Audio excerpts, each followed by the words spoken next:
RCN. Le son de la différence.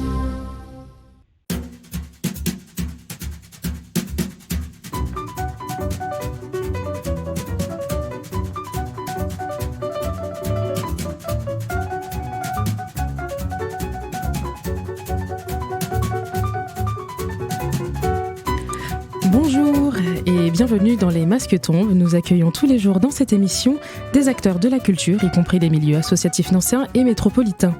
Vous pouvez nous retrouver sur YouTube et sur le podcast de la radio, www.rcn-radio.org. Aujourd'hui, nous allons parler de littérature avec l'association Doxa Vita, Mathilde, Alexia et Laura.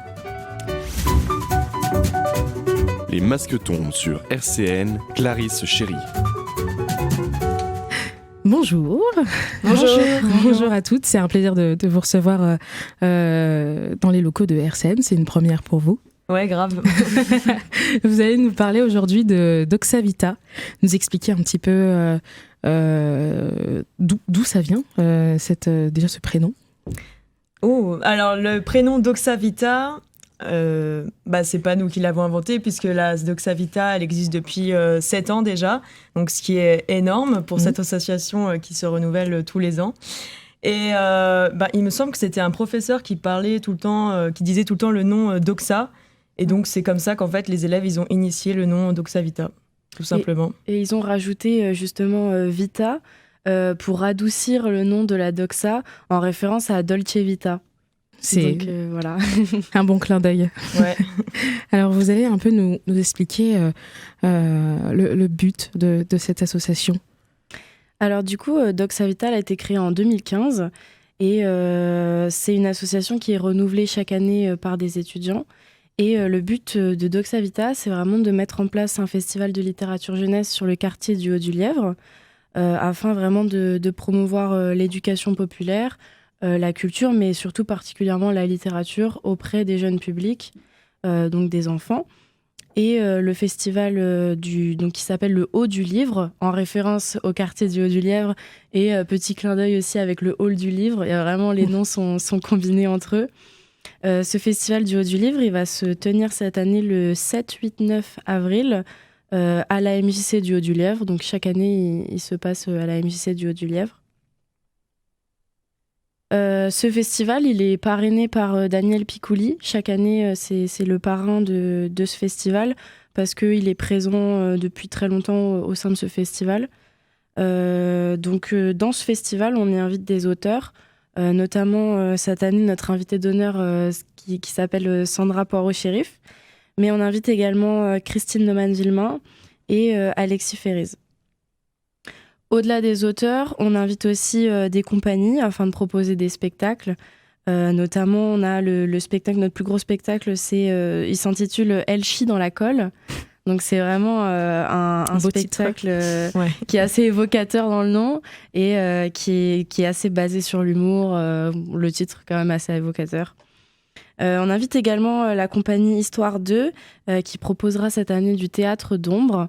On a également aussi la conteuse L'Univers de Lune et la compagnie Bulle de Rêve qui propose un spectacle sur le thème de l'espace cette année. Donc voilà, le but, c'est vraiment de faire venir des auteurs, de mettre en place des spectacles et de rendre ce festival vraiment attrayant pour les enfants, mais aussi pour leurs parents, pour qu'ils vraiment puissent découvrir tout ce que nous, on peut proposer dans ce festival.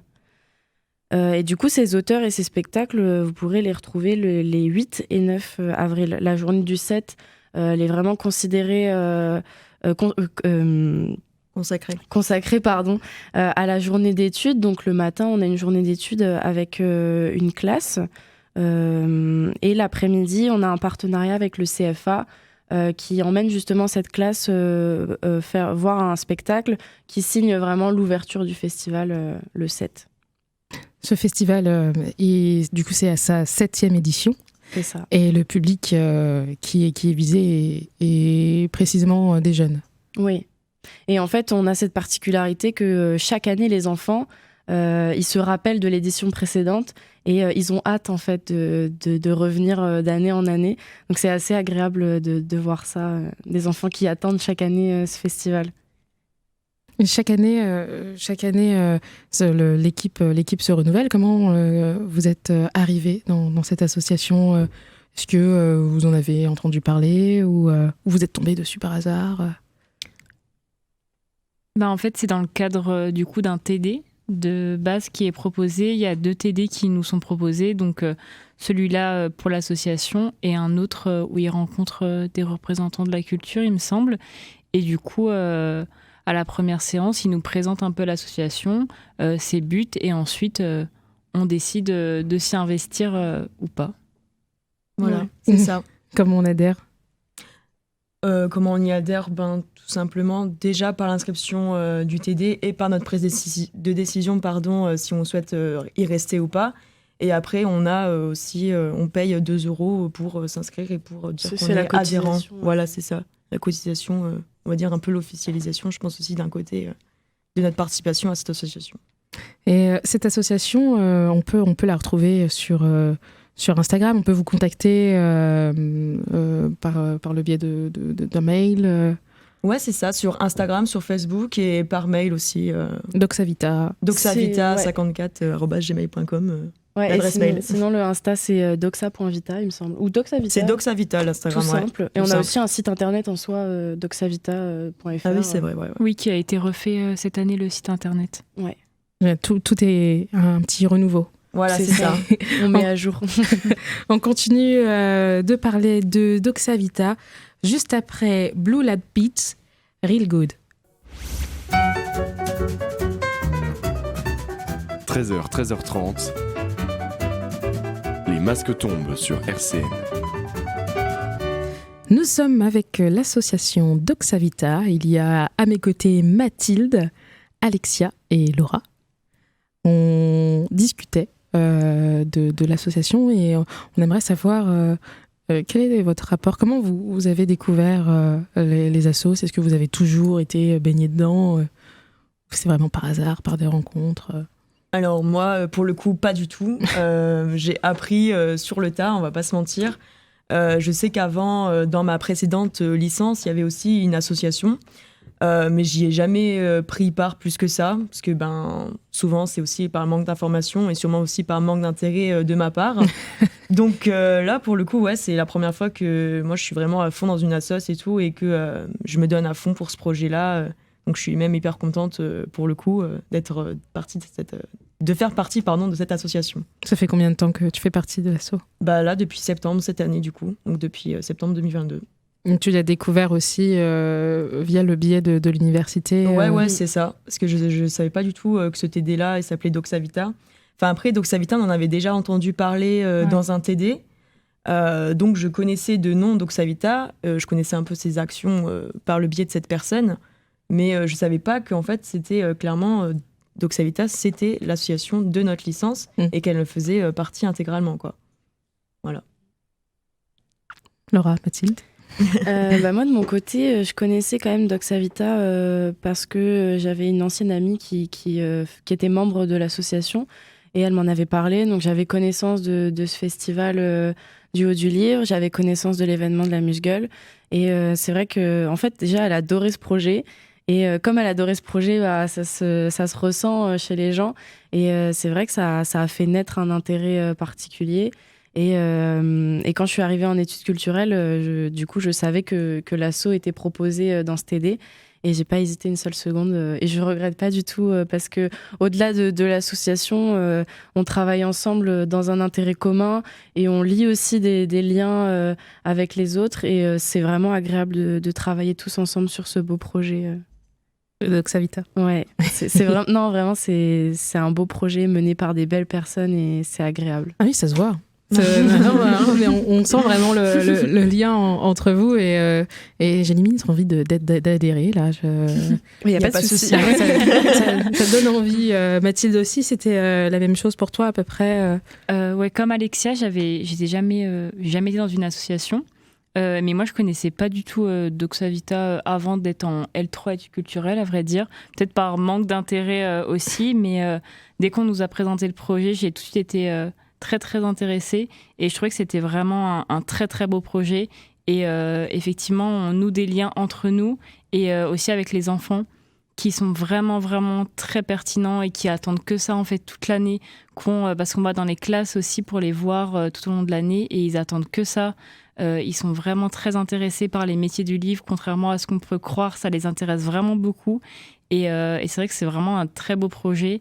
Et dans le cadre d'une licence, c'est vraiment quelque chose de très chouette qui est mis en place. Et effectivement, on lie des liens hyper forts. Et je pense que ça joue aussi sur le projet, enfin, sur l'intérêt qu'on porte au projet et sur la finalité. Vous faites beaucoup de médiation. Est-ce que c'est grâce à cette idée-là que vous êtes formé et que vous pouvez vous mettre devant une classe et sensibiliser les jeunes avec la littérature ?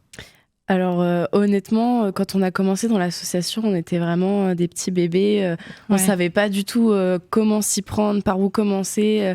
En fait, on se retrouve dans une asso et il y a tellement de choses à faire. On est un peu dépassé au début, mais on a quand même la chance dans cette association d'avoir en fait par exemple la présidente de notre association est là depuis plusieurs années. Donc en fait, c'est un peu le fil conducteur de tout ce qu'on fait. Elle a vraiment les bases, elle a l'habitude de faire, et c'est elle qui nous a guidés tout au long de l'année pour pas qu'on soit trop dépassés.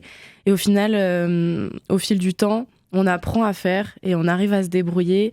Et il y a quand même un sentiment de fierté aussi de voir qu'au fil du temps, on arrive à accomplir des choses tous ensemble. Et on vous accompagne, il y a vraiment un travail d'accompagnement. C'est ça. Ouais, c'est ça au début, ouais.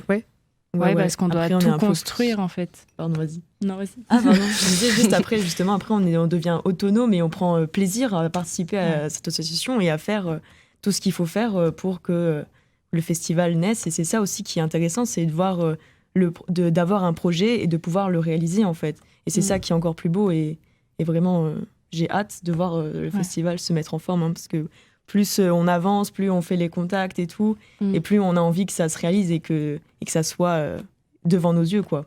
On a peut-être encore plus hâte que les enfants, en fait. Ouais, c'est ça. Finalement, c'est nous les enfants, limite. On est des grands enfants. Ouais, on construit tellement tout de A à Z. C'est vrai qu'au début, ça fait un peu peur parce qu'il y a des choses on n'y a jamais touché, surtout si on n'a jamais été dans le milieu associatif. Et finalement, plus ça se construit et plus ça nous tient à cœur et on est content de ce qu'on a accompli, effectivement. Ouais, totalement. Comme quoi, par exemple, quelque chose qui vous a étonné dans un milieu associatif et que vous avez appris aujourd'hui ? Moi, je pense, et je crois que Mathilde me rejoindra sur ce point, mais dès qu'on a fait les ateliers dans les écoles, vraiment, on a été présentés comme une association et les enfants ont été complètement captivés par ce qu'on avait à leur dire. Et c'est vrai que nous, on a amené le sujet de la littérature. Et on nous avait prévenu, on nous avait dit attention, les enfants ils n'aiment pas forcément lire, c'est pas quelque chose qui leur parle forcément. Et en fait, on a complètement abattu ce stéréotype parce que les enfants étaient super intéressés, super investis. Et moi, je sais que j'ai ce souvenir-là, on l'a fait ensemble avec Mathilde. Et on était super heureuse de voir que les enfants adoraient, en fait. C'était un très beau moment, un très beau souvenir. Ouais, c'est vraiment très touchant parce que on avait un peu d'appréhension parce que c'était le premier atelier qu'on faisait, c'était vendredi dernier. Et en fait, on est arrivé et les enfants, on a mis un pied dans la classe et ils étaient super contents. On a parlé de livres, tous sans exception, ils s'intéressent à la littérature. Ils étaient super pertinents d'ailleurs parce qu'on ne se rend pas compte, mais ils savent vraiment beaucoup, beaucoup de choses. Et juste voir qu'ils ont de l'intérêt et que finalement, ce festival, dans leur quartier, ça leur tient vraiment très à cœur. C'est vraiment un vraiment super souvenir et on va en faire encore et c'est vraiment super important pour nous de leur donner envie et aussi même pour nous de voir que ils ont envie et ils s'intéressent à tout finalement. Un vrai travail de sensibilisation. On continue d'en parler juste après This Is Sublime. Les masques tombent sur RCN. Nous sommes avec Mathilde, Alexia et Laura de l'association Doxa Vita. On parlait justement de vos ateliers que vous avez fait la semaine dernière avec les jeunes au niveau de la littérature et du festival qui se tient le 7, 8 et 9 avril au Haut du Lièvre, à la MJC du Haut du Lièvre, qui s'appelle le Haut du Livre. J'ai tout bon. tout Vous bon. savez tout, c'est bon. C'est ça, exactement. On parlait du coup de festival et pour l'amuse-gueule, parce que nos auditeurs peut-être ne connaissent pas l'amuse-gueule. Eh bien, justement, on va en parler. Grosso modo, l'amuse-gueule sert surtout pour qu'on puisse financer en fait tout notre projet au Hall du Lièvre, du coup. Donc, grosso modo, qu'est-ce que c'est l'amuse-gueule ? C'est un festival de musique, mais pas que. On propose pas que de la musique, on propose aussi des spectacles de danse.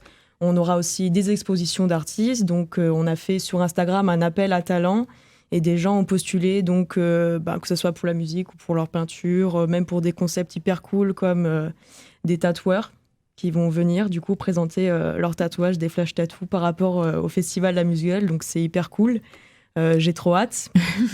Et où est-ce que ça se passe ? Ça sera à l'autre canal et à l'Octroi. Donc c'est pas rien quand même, c'est un festival énorme.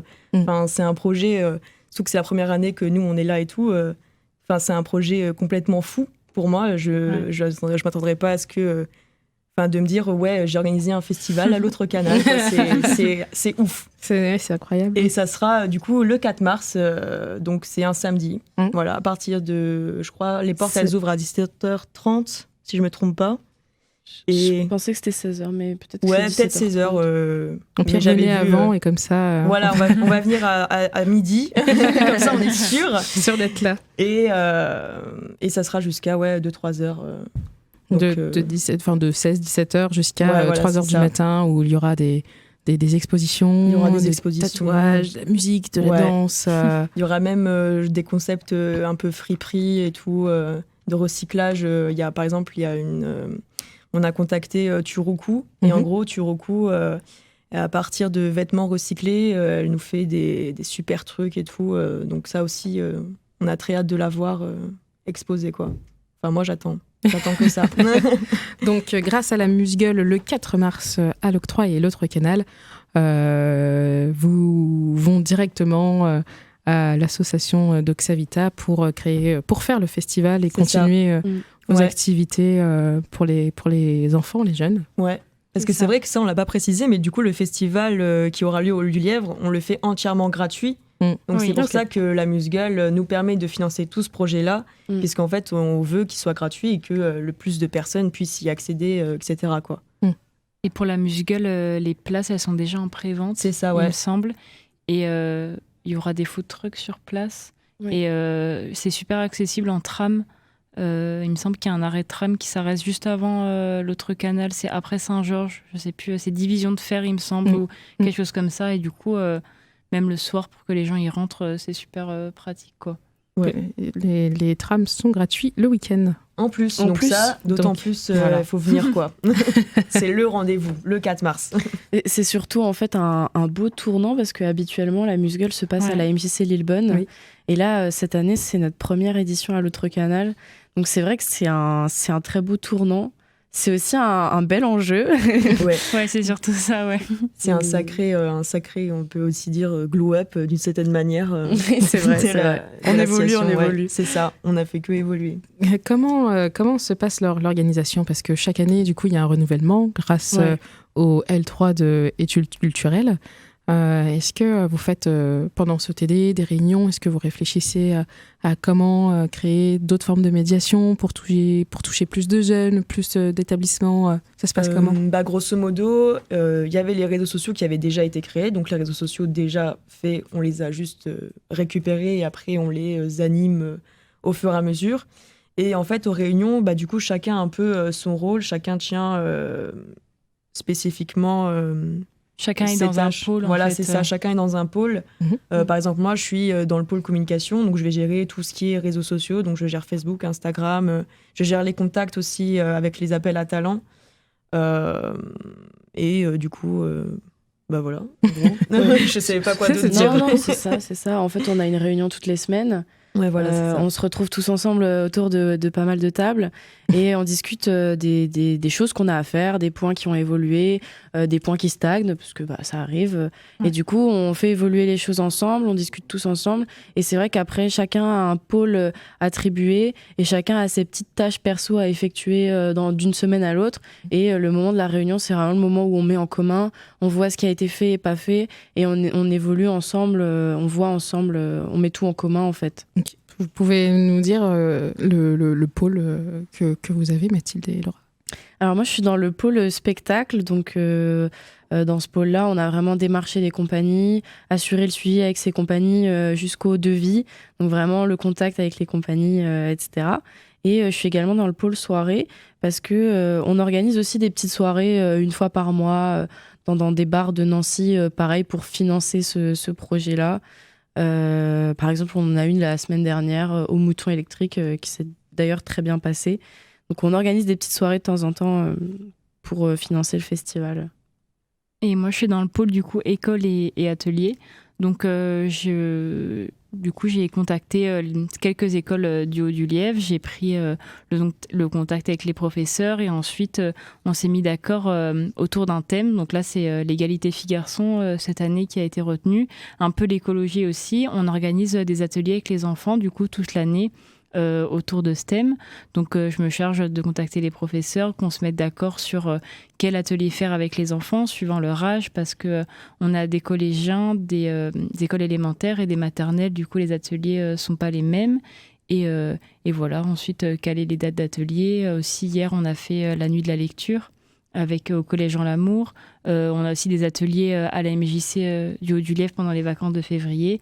Et du coup, voilà, c'est mettre tout ça en place, organiser les ateliers, faire un peu de médiation avec les enfants, voilà. C'est très formateur parce que, il faut le rappeler, vous êtes en L3 études culturelles et avant ça, vous connaissez pas du tout le monde associatif, vous créez des projets. Non, pas du tout, ouais. Et c'est très formateur. Oui. Ah ouais, et c'est puis super. Ça se voit à vos sourires. C'est une très belle expérience. Ouais, grave. Ouais, puis ça nous apporte beaucoup. Effectivement, dans cette licence, et même moi, pour ma part, que faire de la médiation, c'est vraiment super formateur et ça nous apprend beaucoup, même sur autre chose, sur plein de pôles, sur même l'organisation des soirées, gérer un budget, faire des appels à talents, les subventions, tout ça, c'est super intéressant et formateur, effectivement. Ça vous apporte à toutes quelque chose de précis. On va terminer sur ça. Quelle a été pour vous, là, depuis le début, la chose qui vous a apporté en étant dans Doxa Vita? Moi, je pense que la chose qui m'a le plus plu dans cette association Doxa Vita, c'est vraiment le fait d'être acteur du changement et de me dire que j'ai un rôle à jouer, j'ai vraiment quelque chose à porter et je suis là pour, donc là, dans ce cas-là, de promouvoir la culture auprès d'un jeune public. Et c'est super gratifiant de se dire que nous, on peut apporter quelque chose à d'autres personnes. Bon, après, c'est la base du milieu associatif en soi. Hein. C'est ça. Mais c'est vraiment son essence même, le fait de pouvoir apporter des choses à des personnes. Je crois que c'est la plus belle chose que j'ai dans cet asso. Et moi, du coup, ce qui m'a le plus marqué, c'est aussi ce partage et de voir défiler tous ces artistes qui postulent pour l'appel à talents. Comme c'était une première pour moi de voir tous ces gens autant motivés pour ce projet que on anime, c'était vraiment énorme et d'avoir vu toutes leurs œuvres un peu en avant-première, c'était super cool. Les gens gardent vraiment un bon souvenir d'avoir vu tout ça, quoi. Moi, je dirais, un peu comme Laura, les rencontres aussi, que ce soit avec les enfants ou entre nous, et vraiment créer quelque chose d'artistique vraiment concret, parce que c'est vrai que dans le cadre d'une licence, on a beaucoup de théorie, et là, être dans la pratique et être dans les rencontres et être dans l'art un peu concret, c'est super intéressant. C'était un plaisir de vous recevoir, Doxa Vita. Merci. Merci. Vous retrouve le 7, 8, 9 avril à la MJC du Haut-du-Lièvre pour le festival Haut du Livre. On vous retrouve le 4 mars à la Musgueule. C'était un réel plaisir. Merci à nos auditeurs qui nous écoutent tous les jours de 13h à 13h30. Au revoir, à bientôt. Au revoir. Merci beaucoup.